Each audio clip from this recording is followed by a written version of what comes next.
ஆவியில் எளிமையுள்ளவர்கள் பாக்கியவான்கள், பரலோக ராஜ்யம் அவர்களுடையது. துயரப்படுகிறவர்கள் பாக்கியவான்கள், அவர்கள் ஆறுதல் அடைவார்கள். சாந்த குணமுள்ளவர்கள் பாக்கியவான்கள், அவர்கள் பூமியை சுதந்தரித்துக் கொள்வார்கள். நீதியின் மேல் பசிதாகம் உள்ளவர்கள் பாக்கியவான்கள், அவர்கள் திருப்தி அடைவார்கள். இரக்கமுடையவர்கள் பாக்கியவான்கள், அவர்கள் இரக்கம் பெறுவார்கள். இருதயத்தில் சுத்தமுள்ளவர்கள் பாக்கியவான்கள், அவர்கள் தேவனை தரிசிப்பார்கள்.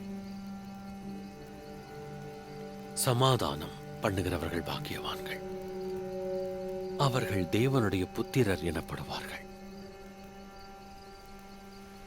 நீதி நிமித்தம் துன்பப்படுகிறவர்கள் பாக்கியவான்கள், பரலோக ராஜ்யம் அவர்களுடையது.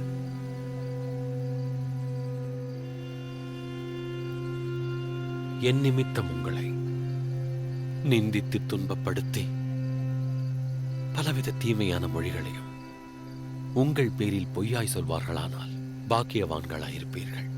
சந்தோஷப்பட்டு களி கூறுங்கள், பரலோகத்தில் உங்கள் பலன் மிகுதியாயிருக்கும்.